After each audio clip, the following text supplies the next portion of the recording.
انذار يا ولاد، انذار.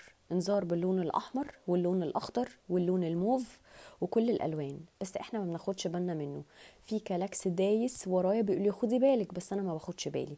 ليه؟ لاني انا جوه العلاقه، والراجل برضه بيبقى جوه العلاقه. البنات بتشوف الانذار اللي انا هقوله دلوقتي على هيئه ان هو ايه، بيخاف عليا، بيحبني قوي. بس بعد فتره بتحس ان هي مخنوقه قوي، فبتبدا ان هي تكذب، تبرر كتير.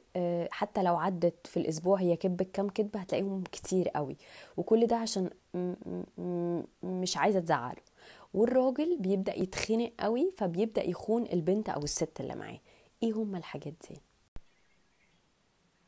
شفتوا العربيه مدياني كلاكس ازاي؟ هو بالظبط كلاكس قوي بيقولك اطلعي امشي، بس انا مش عايزه امشي. طيب ايه بقى الحاجات؟ نبدا بالبنات الاول.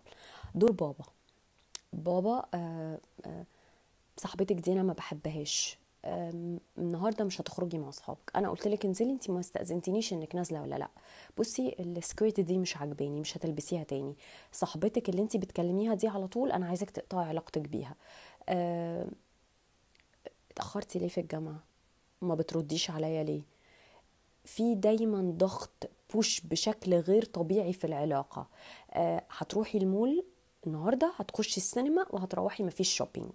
لو صاحبتك قابلت حد تسيبيها وتمشي. كلام مع الولاد في الجامعه ممنوع. كلام في الشغل مع الزمايل تخلصي له شغله وما تتكلميش تاني. حد يقولك على حاجه ما تسمعيش كلامه. طيب ده دور بابا. بابا عندي في البيت كان بيقول لي على المواعيد وانا صغيره، وكان كمان بيزود على ده ان هو بيبوسني في راسي او بيقول لي تصبحي على خير او كده. وما بيتخانقش معايا، ولو اتخانق برضه هيرجع يصالحني عشان انا في الاخر بنته او انا هروح اصالحه. فدور بابا، انا عندي بابا في البيت، عندي بابا في البيت، فممكن يلعب الدور ده. دور اللي انت فاكراه دور بابا ده، انت مع الوقت هتبداي تلاقي نفسك بتبرري وبتكدبي لانك مش عارفه تعملي ايه. فبقيتي في نفس الوقت انا عايزه ارضيه، وفي نفس الوقت انا حاسه ان انا مخنوقه، فابدا اخش في العلاقه لحد ما يجي لي وقت اقول له انا مش عايزه اكمل. ساعتها الراجل، بس ده بعد فتره بقى، الراجل ساعتها بقى يجي يقول ايه؟ طب انا عملت لك ايه؟ ما هو عشان انت رضيتي من الاول. فناخد بالنا ان في حاجات ما ينفعش الراجل يعديها. انت عرفتني بصحابي دول، ممكن تقولي انا مش بستريح لها، بس ان انا اقطع معاها او لا ده انا. ان انا انزل بلبس معين، انت حبتني كده فانا غير لبسي عشان خاطر نفسي مش عشان. اما بالنسبه للراجل، فالست لما بتلعب دور ماما، اكلت، نمت، دخلت الحمام كم مره، انت سايب موبايلك ليه؟ ما بتردش عليا، قلقتني عليك، غيرت الجاكيت، وديت الدراي كلين، تعالى انا هجيب لك لبس، بص انا عارفه انك لسه ما قبضتش، تعالى اديك فلوس، تعالى يا حبيبي اغديك، تعالى يا حبيبي اوصلك، حبيبي طب رايح فين لاصحابك؟ طب انا هكلم صاحبك عشان انت معكش كريدت. احنا ما بنلعبش دور ماما. دور ماما مطلوب بس في وقت معين، مش طول الاوقات.